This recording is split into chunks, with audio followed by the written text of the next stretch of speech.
If I have seen further, it is by standing on the shoulders of giants. I can calculate the motion of heavenly bodies, but not the madness of people. Nature is pleased with simplicity, and nature is no dummy. What we know is a drop.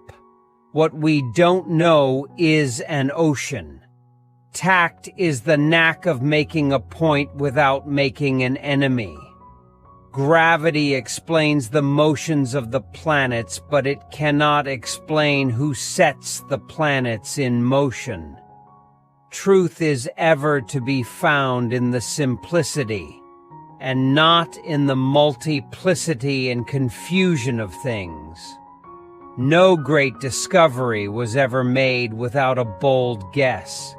A man may imagine things that are false, but he can only understand things that are true. If I have ever made any valuable discoveries, it has been due more to patient attention than to any other talent. What goes up must come down. He who thinks half-heartedly will not believe in God, but he who really thinks has to believe in God. And to every action there is always an equal, an opposite, or contrary reaction. Live your life as an exclamation rather than an explanation. You have to make the rules, not follow them. Sir Isaac Newton was asked how he discovered the law of gravity.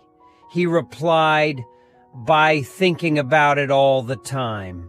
To myself, I am only a child playing on the beach, while vast oceans of truth lie undiscovered before me.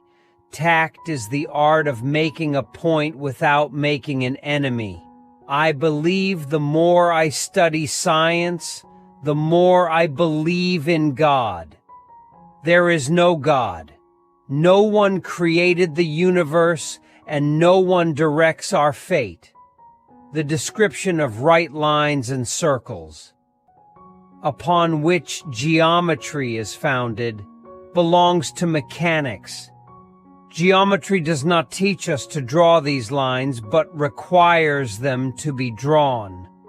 Nothing can be divided into more parts than it can possibly be constituted of, but matter cannot be constituted of infinite parts.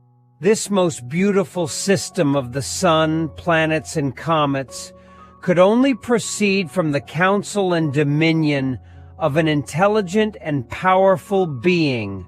We are to admit no more causes of natural things than such as are both true and sufficient to explain their appearances.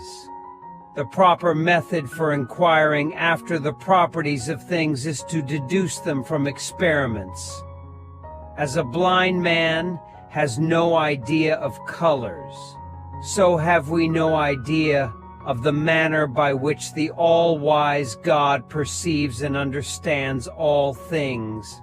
If I have ever made any valuable discoveries, it has been owing more to patient attention than to any other talent.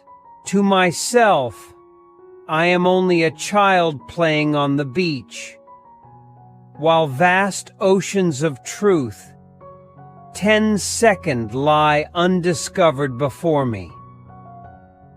If I had stayed for other people to make my tools and things for me, I had never made anything. I can calculate the motion of heavenly bodies, but not the madness of people. Truth is ever to be found in the simplicity, and not in the multiplicity and confusion of things. The wonderful arrangement and harmony of the cosmos would only originate in the plan of an almighty, omniscient being. This is and remains my greatest comprehension.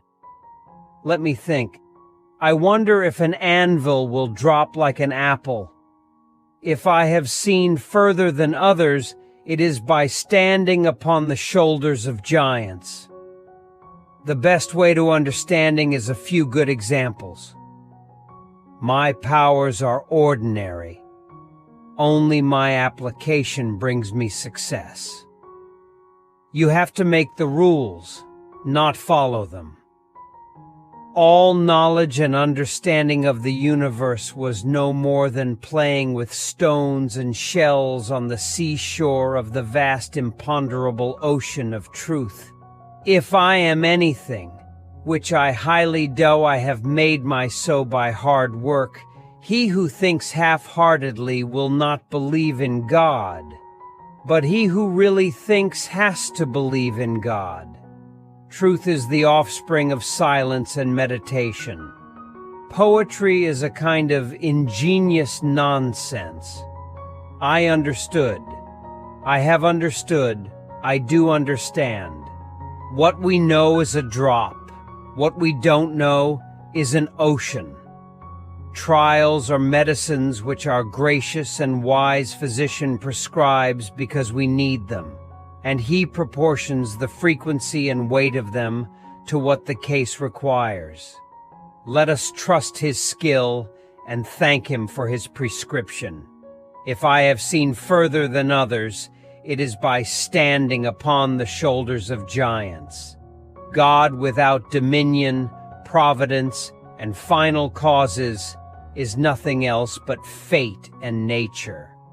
Blind metaphysical necessity, which is certainly the same always and everywhere, could produce no variety of things.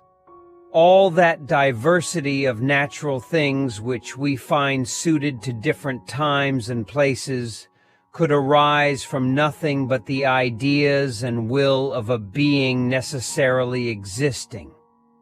Whence arises all that order and beauty we see in the world? Plato is my friend. Aristotle is my friend, but my greatest friend is truth. To explain all nature is too difficult a task for any one man or even for any one age. If I have been able to see further, it was only because I stood on the shoulders of giants. If others would think as hard as I did, then they would get similar results. I have studied these things. You have not. Yet one thing secures us whatever betide. The Scriptures assures us that the Lord will provide. In the absence of any other proof, the thumb alone would convince me of God's existence. Truth is the offspring of silence and meditation. I keep the subject constantly before me and wait till the first dawnings open slowly, by little and little, into a full and clear light. There are more sure marks of authenticity in the Bible than in any profane history. God, who gave animal self-motion beyond our understanding, is without doubt able to implant other principles of motion in bodies, which we may understand as little. Some would readily grant this may be a spiritual one, yet a mechanical one might be shown did not. I think it better to pass it by. I can calculate the motion of heavenly bodies, but not the madness of people. For every action, there is an equal and opposite reaction. As a blind man has no idea of colors, so have we no idea of the manner by which the all-wise God perceives and understands all things. They who search after the philosopher's stone are by their own rules obliged to a strict and religious life. The more time and devotion one spends in the worship of false gods, the less he is able to spend in that of the true one. If I have done great things, it's because I was standing in the closet of smart men taking notes and then publishing their ideas as my own.